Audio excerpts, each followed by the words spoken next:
Lots of teams made moves at the draft and in free agency, so we're going to go through our updated top 12 defense ranking for 2025 fantasy football here in beautiful Lake Tahoe. Just make sure to go down there, drop a like on this video, and subscribe to the channel to show your support. So getting into our first tier, I really do like the Texans defense a lot in 2025.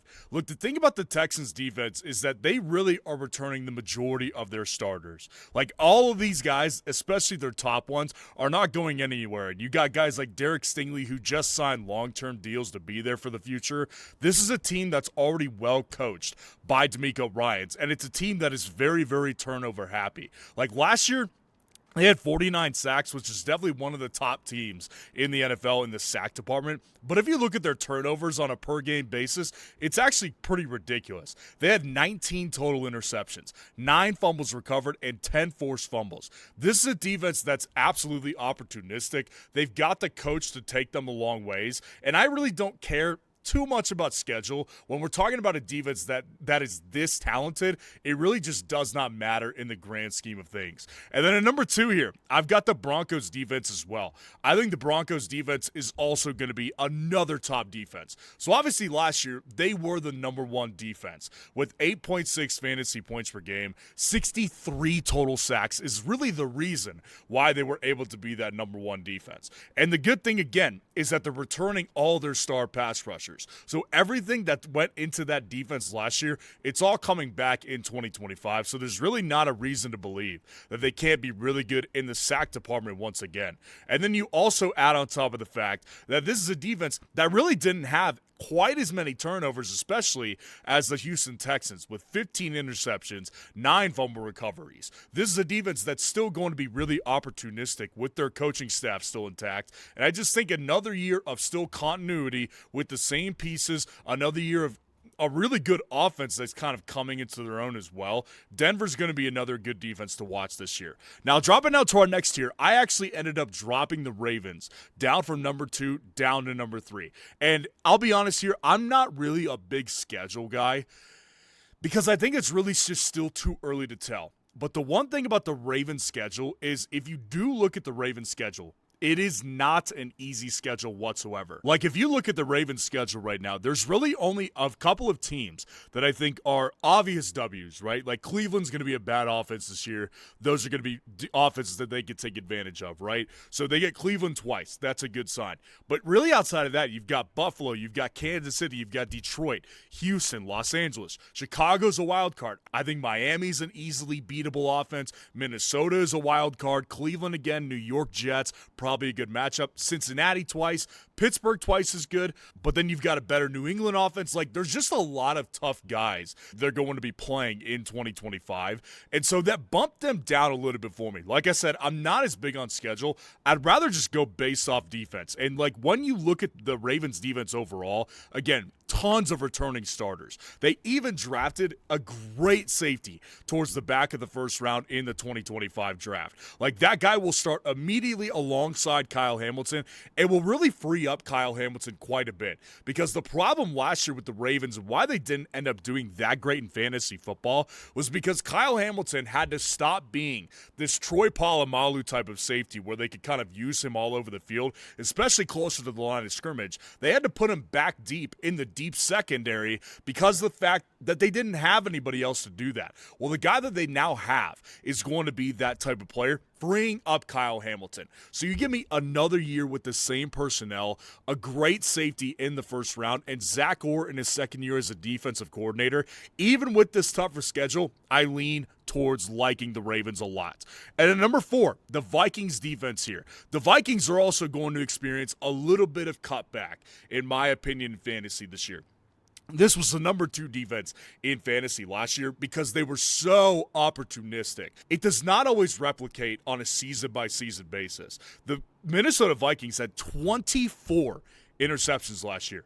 9 fumbles recovered, and 10 forced fumbles. Like, that turnover differential is enormous, and that just does not carry over the majority of time on a season-by-season basis. So I see the Vikings having a little bit of pullback. And then you add on top of the fact that some of the Vikings' better defensive players are actually some of their older guys as well. So you add another year where they're getting a little bit older as well. Even though Brian Flores is still there, and I do like him quite a bit, I do think there's going to be some pullback here with the Minnesota Vikings in 2025, and that's why I've got them ultimately down here at 4. And at number 5, I really like the Rams defense. I think the Rams defense is one of the better young defenses in the entire NFL. The Rams defense have got some real studs, especially at that front 7. You've got Jared Verse coming off a really, really great rookie season. You've got more pieces, the other guy out of Florida State, off a really good rookie season. These are young players that are going to come into year 2 with the Los Angeles Rams, who are still really good offensively and are going to continue to be really opportunistic. Like the Los Angeles Rams, they were the number 13 defense in 2025, and this is a defense that had 38 sacks. Now, that number did absolutely get significantly better towards the back half of the season, because that's when guys like Jared Verse, things really just started to click with those types of guys. So Los Angeles Rams, I think they take a step up in the sack department. I think there's a good chance they take another step in the forced fumbles department as well. 10 forced fumbles, 7 fumbles recovered in 2024. I believe that number goes up because I think there's going to be a lot more pressure that they're generating on the quarterbacks that they play. So the Los Angeles Rams, there's just a lot of young talent. The defensive coordinator looked really good last year. I like the direction that the Rams are heading, and I really feel the same way about the Arizona Cardinals and that direction that they're heading as well. I've got the Cardinals at 6. You know, the Cardinals, they've got a lot of really good things going for them. The Cardinals defense, not only do they have a really good schedule, which I do want to go into here in a minute, they invested all of their draft capital in 2025 on the defensive side of the ball. Like, they said, we like our offensive pieces. We're going all in on this defense. And keep in mind, this is a defensive head coach. Jonathan Gannon is a good head coach who actually made that defense pretty formidable in 2024. Like, in 2024, they were the defense number 18 from a fantasy football perspective, 4.2 points per game, which is not fantastic. But again, 41 sacks on that front 7, which they just bolstered up in this draft. They get a steal at the cornerback position. This is a defense that is going to be opportunistic, and they're going to get more sacks because of a stronger defense entirely. And then again, I wanted to go through their schedule here, which again, I'm not huge on schedules, but they have so many good matchups that you can just identify right away. The New Orleans Saints in week 1, that might be the defense number 1 in week 1. New Orleans is going to be a terrible offense. Then you follow it up with Carolina, which is a wild card. They could be taking a major leap, but still, I don't see tons of ceiling in the Carolina offense because of Bryce Young. Then you get teams like Tennessee, who is a total wild card this year. Indianapolis, their quarterback situation is bad. Dallas could be an absolute tire fire this year. Jacksonville, don't know how they're going to look. There's so many winnable matchups that are just so opportunistic for a defense that is going to be taking another step forward with younger players. Yeah, give me some Cardinals here at number 6.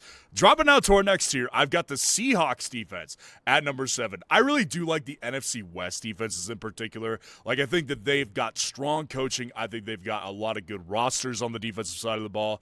And I think that when you just kind of think about the Seahawks last year, they were really up and down from a defensive perspective. However, they still did finish as a top 5 defense in fantasy football in 2024 because, again, they made things happen. That's the biggest thing when you're getting sacks. 45 sacks the Seahawks got. You have 13 interceptions, 14 forced fumbles, and they only recovered 5 of those forced fumbles. So that number, if they can hold on to 14 forced fumbles, that number is going to go up. A lot of times that's just the luck of the roll of where the ball ends up. But this type of defense here has got a lot of young pieces. Like, a lot of their secondary especially is really young guys. They've got pieces at that front 7, which the DeMarcus Lawrence signing that they had during the offseason, I'm not particularly huge on. But again, I think that this is just a well-coached defense with Mike Macdonald that I will just ultimately trust to take another step forward with the Seahawks in 2025. The Eagles defense is at number 8. And again, I know the first time I did these defense rankings in 2025, I knew I was going to get pushback with the Eagles defense being lower, I guess. But the Eagles defense, as good as they were in the NFL in 2024, they weren't as great as you would think in fantasy. They were the number 7 defense in 2024. 6 fantasy points per game, 41 sacks, which is a more pedestrian number, I guess. And then you had 18 forced fumbles, 13 fumbles recovered, 13 interceptions. Like, they absolutely did especially get better towards the back half of the season. But if you actually look at the difference between their schedule last year and their schedule this year, it's pretty significantly different. Like, the Eagles are obviously coming off a Super Bowl win. So you have to factor in a potential Super Bowl hangover, which most teams experience after they win the Super Bowl. So there's going to be some negative regression there from the Eagles as a team overall. And I think that when you just kind of factor in what their schedule looks like this year, it's a really, really night and day difference from what they had in 2024. Like, the Eagles, they not only obviously play the Washington Commanders twice, who are going to be really tough. They go ahead and they play the AFC West. Kansas City, Denver, the Los Angeles Chargers, all those teams have really formidable offenses here. They play Buffalo as well. Like, this is not going to be a super walk in the park schedule. They're still a really good defense. They did lose a couple key pieces, especially at that front 7, which I do think is going to contribute to them taking a step back. That's why I've got them at 8 instead of in the top 5, for example. Dropping down to number 9, I've got the Chargers defense to round out this tier. And I think the Chargers defense is also just going to be in a really similar spot to last year. Like, the Chargers defense actually had a really relatively easy schedule, but they actually just didn't do super, super great. Like, they never had, like, a pop week. They were really just kind of a consistently good defense, and then ultimately what happened was they had some really good offenses that they ended up playing that dropped their average down. But the Los Angeles Chargers here, they're coming into the season with a really good schedule again. Ironically, if you actually look at their schedule, there's a lot of winnable matchups on here as well. Like, they obviously play a tough AFC West, but then you've got teams like the New York Giants. You've got teams like the Pittsburgh Steelers, the Tennessee Titans. Like, you've got some really winnable matchups here from a defensive perspective in fantasy football. So ultimately, I'm not super scared off by the Chargers schedule here. I wish they would have gone a little bit younger on the defensive side of the ball this year, which is why they're ultimately kind of still being held back here in this range for me. But I still do see the Chargers having a pretty good year in fantasy football in 2025. Dropping down to our last tier. The Bills defense is number 10. Now, I went through this the first defense ranking video I did in March, I think in 2025, which is to say that the Bills defense, I think a lot of people just get really sick and tired of having the Bills defense inside the top 12. But the reality is they've been doing it for the majority of the past 10 seasons. Like, this is a well-coached defense by Sean McDermott. So even when they theoretically don't have as strong of a roster on that side of the ball, they still end up doing really well. Like, this year, I don't think that their roster is particularly great. And I think that they could easily take a step back because they obviously are going to have some tough teams on their schedule here. But it's not any different than it was last year. And the Bills ended up as the number 9 defense in fantasy football. 39 sacks, 16 interceptions, 16 fumbles recovered on 17 forced fumbles. Like, that amount of turnover volume that they can generate because of a really aggressive defensive coordinator / head coach with Sean McDermott is a game changer. So you have a really good coach like Sean McDermott, the majority of the time you're going to see your defense inside the top 10, especially when you pair that with a really good offense, which is what they have. So I'm sorry for people who are annoyed with having the Bills here inside of the top 12, but they're going to be in the top 12 again this year. And I love the Patriots taking a really big step up on the defensive side of the ball. Not just defensively, I think they'll be better offensively as well, and I think that will help their defense. But the Patriots schedule, again, I keep saying I'm not big on schedules, but I find myself citing some schedules here. But again, there's just so many matchups that they could do well in. Like, their first 4 games in particular, the Raiders, the Miami Dolphins, the Pittsburgh Steelers, and the Carolina Panthers. So essentially what you have here with these first 4 weeks is not high-potency offenses like the Pittsburgh Steelers combined with uncertainty at the quarterback position, at the offensive line position. Like, there's a lot of new faces in the Las Vegas Raiders. The Miami Dolphins, I think, are going to take a step back this year. There's so many winnable matchups. Then you go to the middle of their season. The New Orleans Saints, the Tennessee Titans, the Cleveland Browns. Like, there's so many offenses that just don't look good on their schedule that you can see on the screen right here, I don't see how the Patriots don't take a step up, especially when you add Mike Vrabel to the mix, who wants a strong defense, had a strong defense for years with the Tennessee Titans. You add in players like Milton Williams from the Philadelphia Eagles, who they paid a really big premium for. This is going to be a much better defense in 2025 from an NFL perspective and from a fantasy perspective. And at number 12, rounding this out, I've got the Bears defense. Now, I will be honest, I was a little reluctant to put the Bears defense at number 12 in this list. Not because I don't like their roster. I do like the Bears roster from a defensive perspective. Like, they were really the lone bright spot in 2024 for the Chicago Bears. They were the number 3 defense in fantasy football. They had 40 sacks, 11 interceptions, 13 fumbles recovered, and 14 forced fumbles. They had a lot of good stretches there.